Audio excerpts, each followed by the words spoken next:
Boa tarde a todos. Sejam muito bem-vindos. Que bom tê-los aqui conosco. Vamos nos preparar para a nossa prece de abertura, então? Muito bem.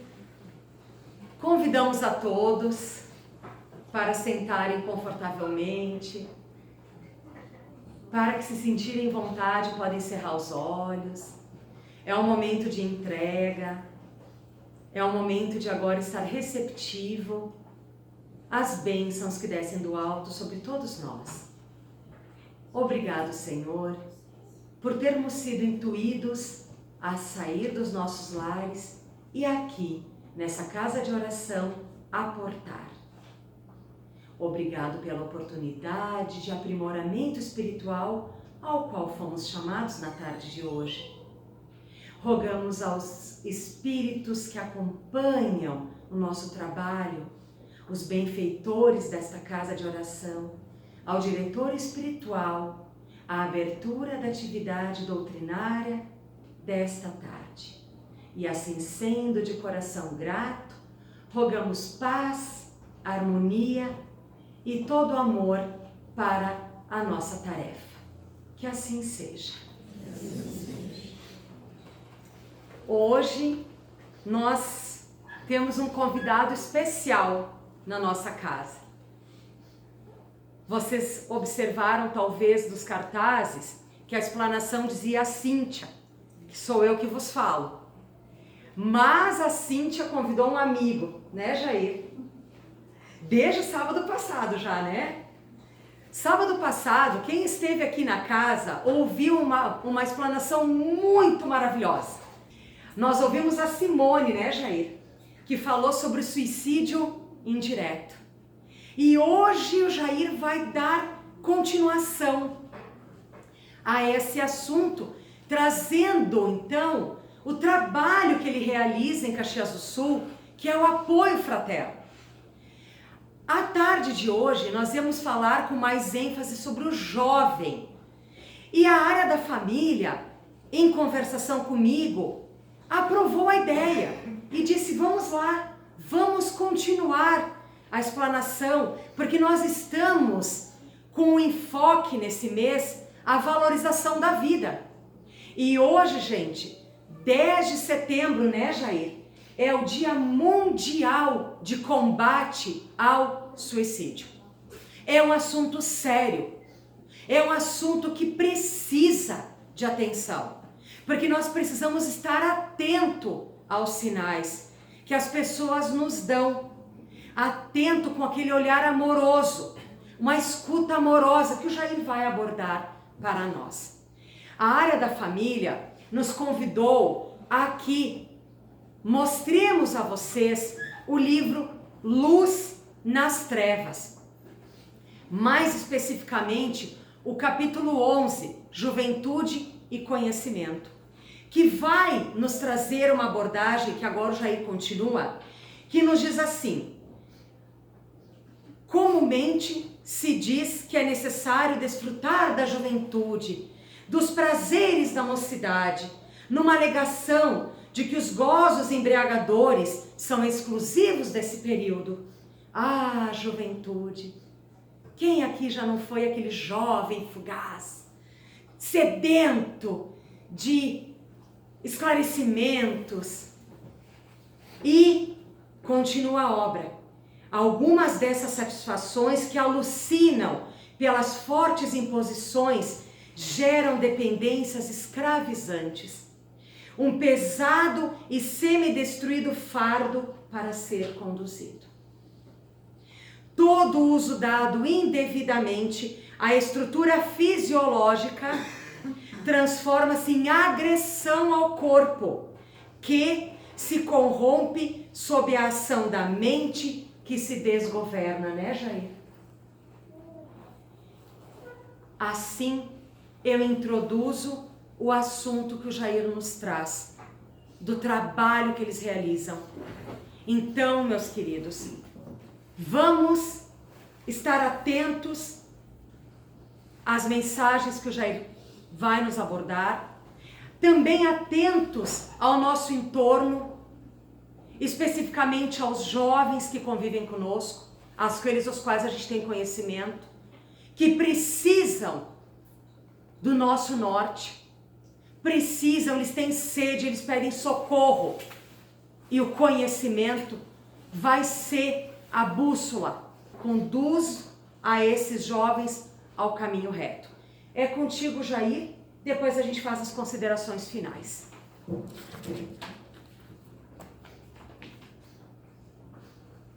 Boa tarde a todos e a todas. Que o Mestre Jesus nos ampare nessa tarefa de falar um pouco aqui hoje. O título da nossa fala é Apoio Fraterno, que é o grupo que eu participo, que auxilia dependentes químicos e seus familiares, que a gente chama de codependentes. Um caminho do bem. Apoio fraterno, um caminho do bem. E vamos introduzir e trazer um pouco dessa ideia do suicídio indireto. Nós vivemos um momento que exige uma reflexão atenta no que estamos fazendo em nossas ações para as mudanças, tanto mudanças internas que envolvem a nós mesmos e aos outros. E aos outros, quando a gente fala, a gente pensa que está bem longe, mas o outro é próximo, mas está bem próximo de nós. Esse é o outro. Há um novo jeito de ver o que está se passando. Claro, se nos permitirmos perceber o processo de alteração que o planeta Terra está fadado, está comprometido a passar. A gente pensa, mas são os últimos tempos? A gente fica pensando, né? O que isso nos traz, então? A gente ouve muito falar, né? Mas será um extermínio? Não é um extermínio, sim uma etapa. Quando chegado os tempos finais, a gente pensa que vai exterminar tudo. Na verdade, é o fim de uma etapa para o início de outra. Então, nós estamos vivendo um momento novo que se chama de transição de provas e expiações, que tem mais dor do que situações de amor e de caridade, para um mundo de regeneração, que vai acontecendo. Nós estamos no linear, né? no clarear assim, do dia para a nossa melhora na entrada desse mundo de regeneração. Então, como isso ocorrerá? Do dia para a noite, nós vamos vamos dormir no mundo de provas e expiações e vamos acordar no mundo de regeneração? Não. Ele é um processo que vai acontecendo. E não é o mundo que vai mudar, somos nós que teremos que mudar. Essa é a mudança, é nossa. O planeta continua aí, mas nós vamos fazendo as mudanças para que ocorra essa transformação em nós mesmos. Com isso está acontecendo uma luz maior, por estar nessa previsão e estarmos fadados a essa mudança pela providência divina do nosso planeta,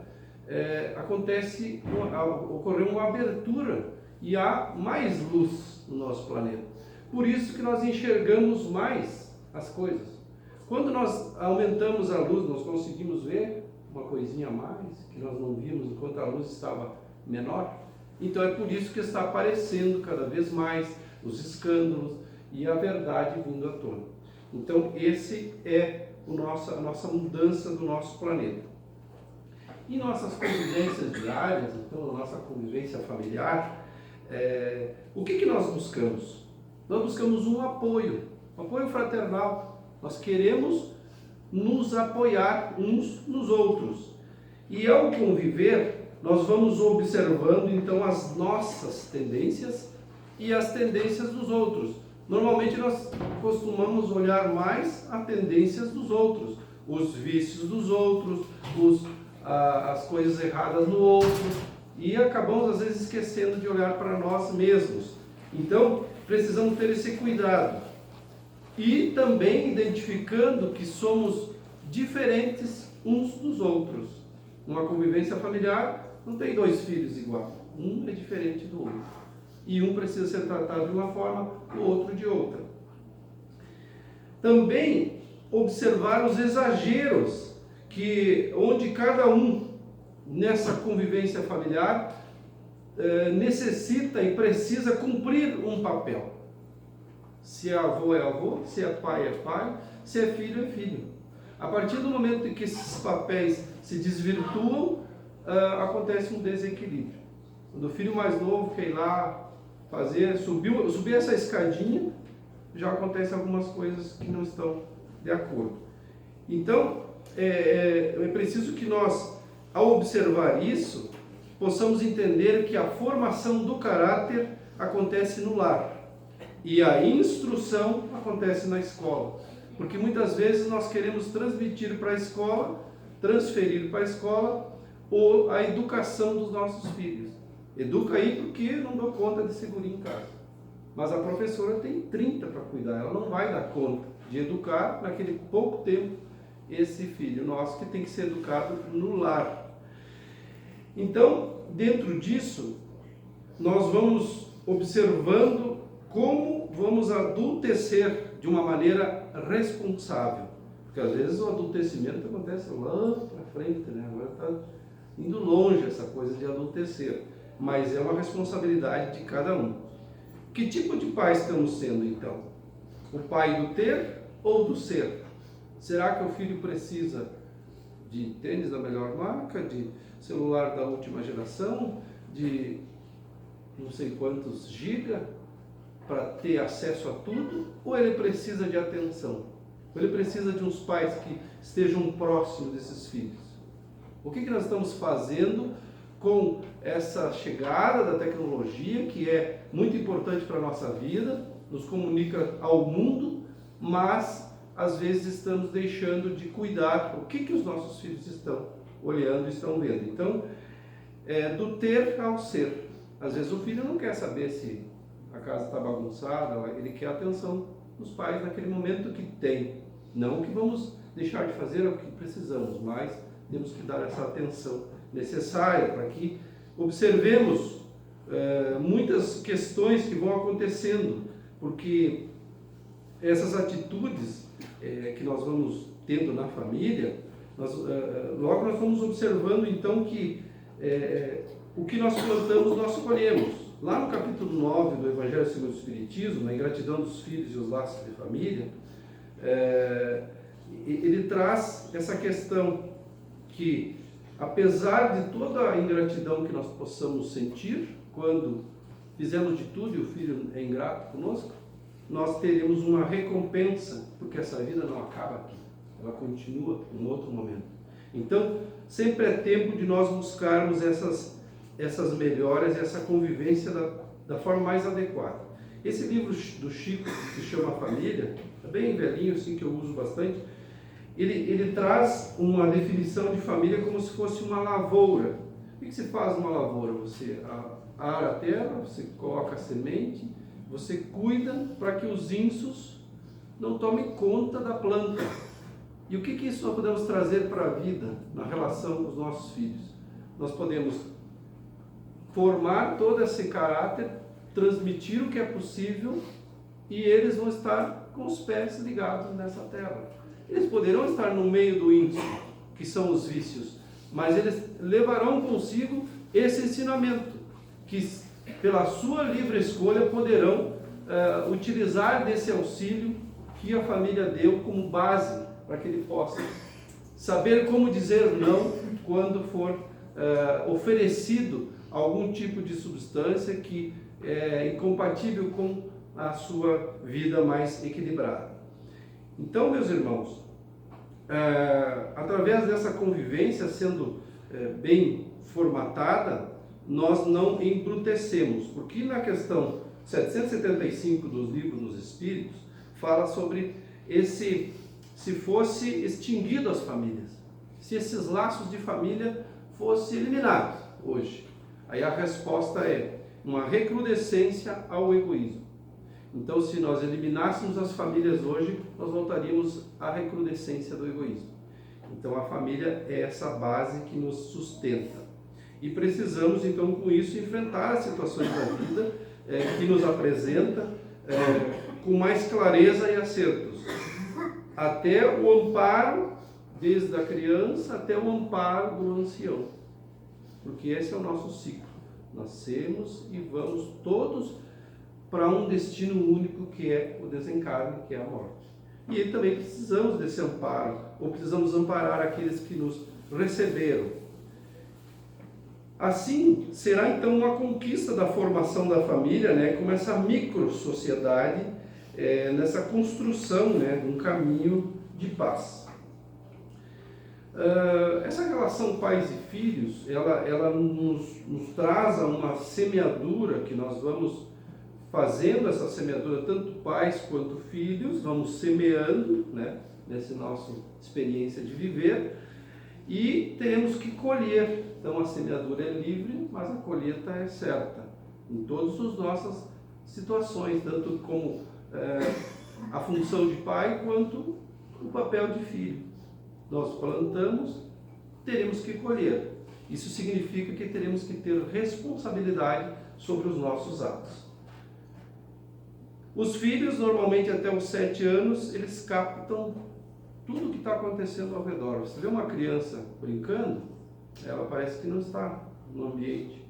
Depois ela fala um assunto que os adultos falaram, porque ela captou. Então, essa formação do caráter, ela é o plantio que os pais podem fazer até mais ou menos os 7 anos.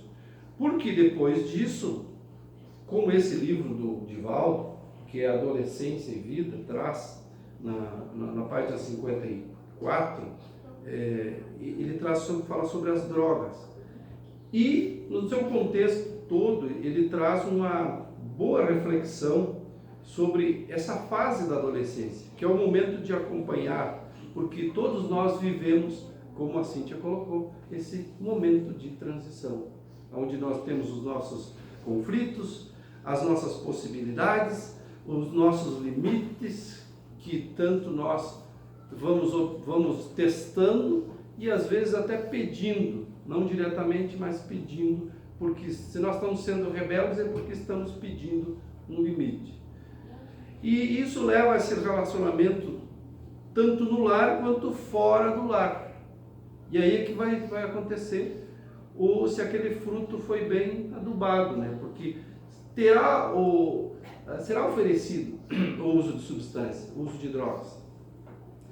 E isso faz com que tenha que se observar, se exercer ou tomar essa decisão de usar qualquer substância, terá que ser responsável por aquilo que fizer. Então, tem as consequências, né, do que está fazendo. Tem 3 Cs que é preciso prestar atenção quando você está falando sobre adolescência: coerência, constância e consequência. Coerência, sempre falando dentro de um, né, não se contradizendo. Diga que eu não estou. Alguém bate na porta, diga que eu não estou. Faça o que eu digo, mas não faça o que eu faço. Constância, porque o adolescente está nesse turbilhão. Então ele pode estar pensando um monte de coisa e nós temos que estar sempre repetindo. E consequência. Se tu fizer isso, se tu fizer uso disso, mas dizem que o uso de tal substância não dá nada. Mas isso acontece, porque vai acontecer isso na tua vida. Então você é livre para escolher, mas vai ter que tomar conta disso. E dizer assim, eu te amo, mas não aceito o que tu faz.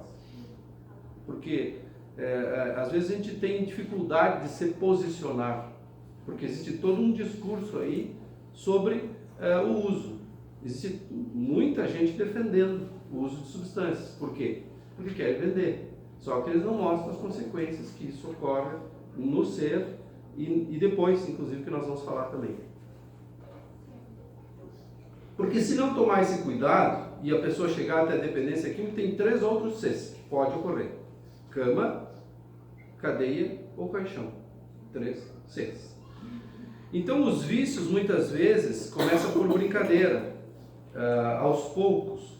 O álcool leva 10 anos para a pessoa se dizer mais ou menos alcoólatra. Ela começa bebendo no fim de semana, depois ela arruma um motivo para o meio da semana, depois ela ter que tomar um pouco mais durante 2, 3 vezes, até ela ter um motivo de ir a tal lugar para poder fazer o uso da substância.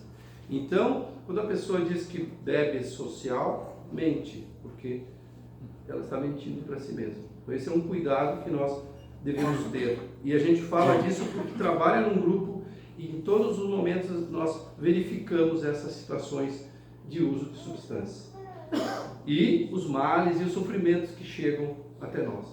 E isso é um suicídio indireto, que é o que também a Simone falou muito bem aqui, e que o uso de substância então acaba sendo um suicídio indireto. Ninguém levanta de manhã e diz assim, eu vou ser dependente químico a partir de hoje, vou fumar, vou beber. Não, ele vem aos poucos, vem vivenciando as situações. E tem o primeiro livro aqui que nós formamos, o grupo, que se chama Apoio Fraterno, um livrinho bem pequeno, que foi bem no início do trabalho. Tem 3 perguntas assim. Onde começa a problemática da dependência? O que leva alguém a buscar as drogas? Como solucionar a questão? Aí a resposta da primeira pergunta. Onde começa a problemática da dependência? Tudo inicia na intimidade do ser. Ninguém vai lá e bota na boca de alguém uma substância. A pessoa decidiu usar. Essa é a primeira resposta. O que leva alguém a buscar as drogas? As suas fragilidades, as suas carências, levando a buscar compensações através do uso de substâncias que o façam sentir-se aparentemente amado, forte e seguro. Aí, como solucionar a questão? É na alma enferma que deve começar o trabalho de auxílio para a recuperação e o equilíbrio. Então, muitas vezes a pessoa vai para um grupo, os familiares querem levar a pessoa no grupo para deixar de usar a substância, mas ela não quer. Então, é preciso que venha de dentro para fora essa decisão. Muitas vezes vocês devem conhecer alguém, enfim, que foi internado tantas vezes e tal, e não sabe, porque não veio ainda de dentro de si essa mudança. Então, nós precisamos entender que todo aquele que usa a substância, todo uso que altera o comportamento é um uso de substância química. E aí nós vamos nos remeter aos remédios, porque hoje a gente vê que tem muita drogaria por aí, bastante drogaria. Em toda esquina tem uma drogaria. Eles vendem de tudo, mas estão ali estimulando para que você use, para que você fique dependente de alguma coisa. Então tem o uso de medicação, que o grupo também acolhe aqueles que possam ter esse tipo de vício também. E se nós entrarmos nos outros vícios, então aí nós vamos, se entrar no egoísmo, no orgulho, nenhum de nós escapa desses vícios. Ao falar então um pouquinho sobre o suicídio direto, né, que aqui nesse livro, um livrinho pequenininho aqui, um informativo, que é do Instituto de Difusão Espírita, e ele traz para nós aqui um pequeno relato aqui sobre, ele é de 2016, então não está atualizado, mas dá para nós ter uma ideia. Em 2016, nós tínhamos lá, a Organização Mundial da Saúde fez um alerta, mais de 800 mil pessoas cometem suicídio por ano no mundo. Isso representa uma morte a cada 40 segundos. Aí no Brasil, então, segundo o OMS, somos o 8º país em números absolutos de suicídio no mundo. Isso significa que, diariamente, 32 pessoas se suicidam, ou uma pessoa se mata a cada 45 segundos. E eu estive ouvindo um vídeo do André Trigueiro, ele traz que o Brasil já está no 6º, e coloca como 8º, mas já está no 6º. Aí, falando nisso, também dentro dessa pesquisa, fala que 90% sofrem, quem comete um suicídio, sofrem de doença mental. Depressão será o mal do século. Previsão terrível essa para nós, né? Muitos estão falando. Aí, próximos anos, o mal do século será a depressão. Então, ela está ligada a uma doença mental, que envolve também a dependência de álcool e outras drogas. Porque às vezes a pessoa vai numa fuga, buscar o uso de substância, como uma solução. E aquilo só vai trazer mais situações. Mas o suicídio direto tem essa questão que é um tabu, que ainda é difícil de falar, porque envolve crenças, envolve fracasso, falar da morte não é algo assim muito agradável, e que nós precisamos começar a falar, porque isso acontece com todos nós, né? Quem clama socorro, a gente precisa observar, que às vezes está ali interno, né? É uma dor interna que está ali, e que às vezes passa despercebida. Então nós precisamos tomar essa atenção. E no caso do uso de substâncias, pode acontecer que o codependente, que é o familiar que nós chamamos, ele terá que tomar atitudes, porque muitas vezes o dependente químico não está com o livre-arbítrio. Naquele momento que ele está no uso, se automutilando, se autodestruindo, o codependente tem inclusive amparo legal de fazer com que esse dependente se desintoxique. Então é necessário que isso seja feito, porque está fazendo uma caridade, está auxiliando aquele irmão, aquele familiar que está ali na tua frente se suicidando. Porque às vezes ela também tem essa coisa, mas eu vou comprar a droga para que ele não morra na rua. Daí eu estou assinando embaixo, então faz assim, se suicida aqui na frente, porque daí na rua tu pode ser morto lá e tal. Então eu estou fazendo um aval para que alguém se suicide na minha frente. Então nós temos que saber como agir e como nos posicionar. E o Grupo Apoio Fraterno traz essa condição. Como é que podemos ajudar? Tem algo que possa fazer por você, que é algo que a campanha do suicídio traz? Tem algo que eu possa fazer por você? E isso faz com que, quando a pessoa está nessa situação, possa buscar o CVV 188, que é um canal 24 horas para auxiliar aqueles que estão com essa dor, precisam de uma ajuda, talvez não estão encontrando perto de si.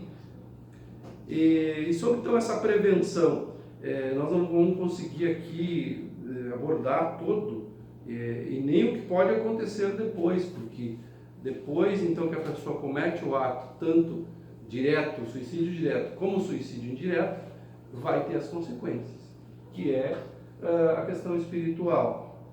O que sabemos que quando você vai fazer o uso, essa imagem está meio nublada ali, acho que até é motivo para especial esse nublado mesmo. Quando a gente vai fazer o uso de álcool, vamos pegar um exemplo dessa imagem. Tem uma influência espiritual acompanhando esse que está ajudando. Não é o anjo de guarda que está junto, é alguém que quer também usar e que deixou seu corpo físico. E aí ele usa esse mecanismo, esse copo vivo, esse cachimbo vivo, para poder sentir ainda aquela sensação. Então não pensemos que estaremos, em que tipo de companhia nós estaremos quando estamos usando algum tipo de substância. É fácil de observar, chega numa festa, no começo está todo mundo arrumadinho e tal. Você começa a largar a bebida, já o sapato vai para um lado, um pouco, depois começa a estrambelhar, começa a haver discussões, às vezes ocorrem brigas. Por quê? Porque a bebida, que a gente fala bastante do uso de álcool, ela é um alimento, está na porta do supermercado, tem as melhores propagandas. Então, e ela é lícita, as pessoas vão lá e compram, mas é uma droga, e que leva ao uso, na grande maioria das vezes, ao uso de outras substâncias. E tem um vídeo que acontece, que tem no YouTube, que se chama Vídeo Espírita Sozinho, que é mais ou menos dessa imagem. Aí vocês procurarem lá, mostra toda essa influência que há do uso desse acompanhamento que se tem do uso de substâncias. Muito bem, meus irmãos. Nós então falar um pouco do grupo, como é que funciona aqui na nossa reta final. Aqui, então, o Grupo Apoio Fraterno tem mais de 10 anos, funciona no Centro Espírita Alunos do Bem, tem folhetinhos lá embaixo, tem alguns aqui, vai ter se colocado um cartaz aqui também para quem tiver interesse. Venham nos visitar, venham entender como é que funciona o trabalho do grupo, porque o momento do uso das drogas lícitas ou ilícitas virou uma epidemia no nosso mundo. E vê-se o sistema público envolvido, porque isso tem um custo alto, então eles estão envolvidos porque tem custo. Então tem ajuda, tem programas de ajuda. Tem auxílio de outros grupos, por exemplo, o AA, o NA, o Amor Exigente, tem muitos outros grupos auxiliando dependentes químicos. E profissionais também, que às vezes para sair do uso de substâncias não é só um grupo, ele precisa de um psicólogo, de um psiquiatra, precisa de medicação, precisa ir para uma comunidade terapêutica, por não estar conseguindo se organizar, então ele tem que ir lá desintoxicar. E principalmente a união, porque é uma luta vencer a dependência química. Não é só o dependente que está lutando consigo mesmo, é com os familiares, porque precisam também saber como é que funciona a dinâmica do trabalho, como é que funciona aquele tipo de droga, que tipo de efeito ele provoca no dependente químico. E ele indo no grupo, ele vai saber como lidar com essas situações e tomar as suas melhores decisões. Porque unidos seremos mais fortes, que nem aquele feixe de varas, ele não se quebra. Para que se traga um resultado eficaz nessa melhora daquele que tem um detalhe, daquele que tem o sincero desejo de. Então, para que seja auxiliado, a pessoa tem que ter o sincero desejo de modificar-se. Senão pode vir Jesus Cristo, já teve por aqui, né? E aí? Crucificaram o cara.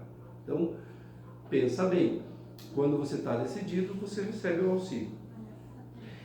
E o resultado eficaz, então, traz toda essa melhora para nós mesmos. Porque se a gente puder fazer um pouquinho por aquele vizinho, alguém que a gente conhece, como o beija-flor, que pegava a aguinha, ia lá no incêndio e largava a gotinha.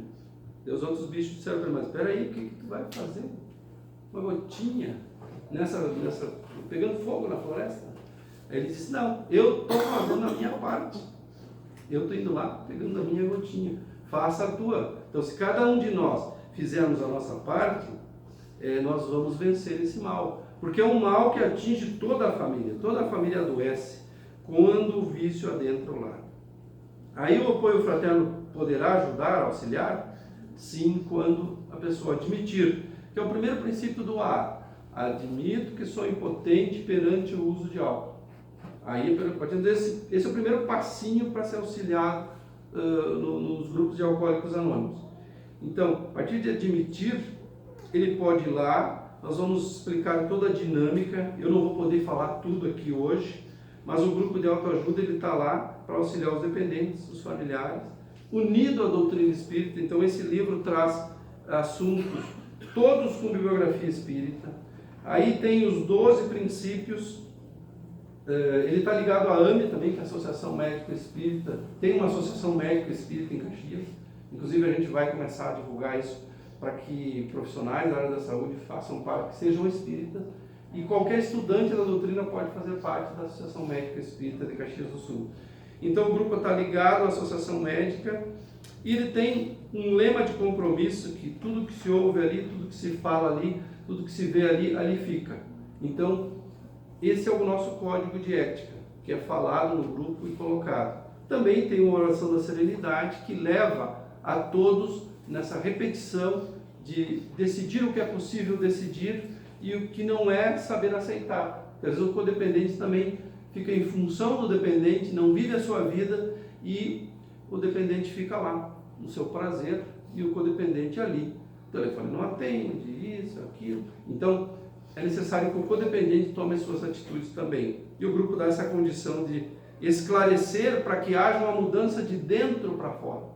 Porque às vezes a gente quer que o outro resolva, mas é nós que vamos resolver através das nossas mudanças.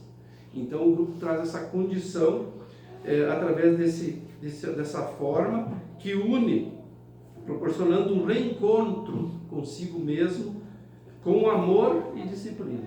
Porque às vezes quando chegou a dependência química no lar, o que falta talvez seja a disciplina, e na grande maioria das vezes. Não vou falar aqui sobre os princípios, que são 12, né, que a gente utiliza na espiritualidade no início da dinâmica, que a gente trabalha lá. Fica para uma próxima, a gente falar um pouco, dar quase que uma palestra só disso. E vamos pensar então, que se o dependente químico decidiu ir, ele decidiu pegar tudo que tinha e ir. Pegou, me dá aqui, tudo que eu tenho e eu vou. Quem que fez isso? O filho pródigo. Ele foi, gastou tudo que tinha, e aí é o tal do fundo do poço. Às vezes tem que ir um pouco além, assim, do fundão do poço lá, para a pessoa se dar conta que está agindo mal consigo mesma. Porque às vezes quer atingir os outros, familiares, o pai, a mãe, mas na verdade é consigo mesmo. Então quando chega no fundo do poço, aí ele pede ajuda. Só que aí, o que é a história do filho pródigo? O pai estava lá, recebendo de volta, abraçando para que ele fosse acolhido. Porque às vezes a gente fica na questão só da discriminação. E a pessoa fez um movimento de mudança e nós não enxergamos essa mudança. Então é necessário que nós abracemos os que retomam essa caminhada. E o modelo então é o Cristo, né?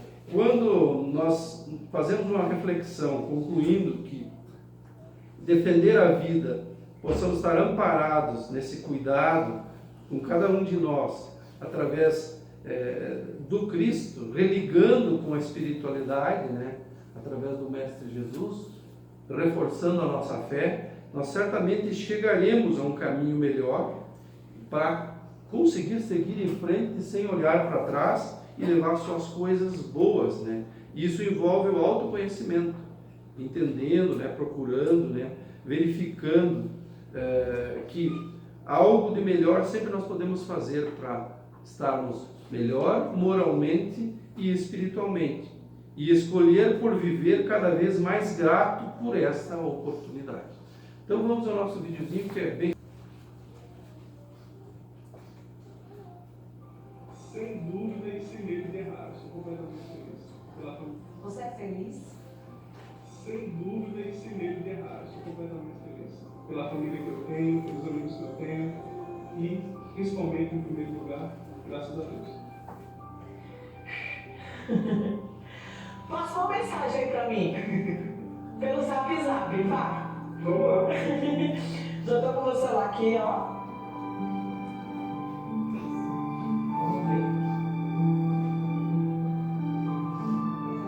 E ele é ligeiro, viu?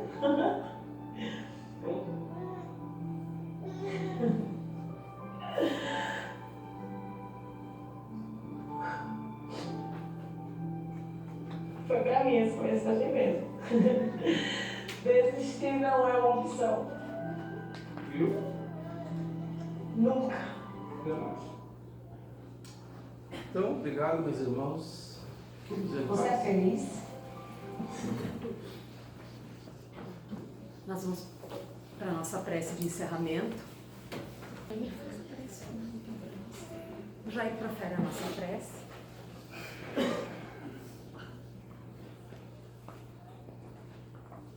Querido Jesus, somos nós, ainda pequenos no entendimento, ainda pequenos na compreensão, do ensinamento que nos deixou. É só seguir o seu código de palavras, o código do Evangelho que ficou claro, por aonde devemos seguir para alcançarmos a evolução. Somos nós, mas ainda querendo muito ser forte. E seremos, porque compreendemos que através do esforço e honrar o seu nome, um dia estaremos mais próximos de ti. Que essa luz, que esse amparo envolva cada um de nós e aqueles que estamos pensando, aqueles que estamos irradiando, para que esse mundo seja conforme foi programado, um mundo de paz e de esperança. Que a luz nos alcance, que assim seja. Que assim seja.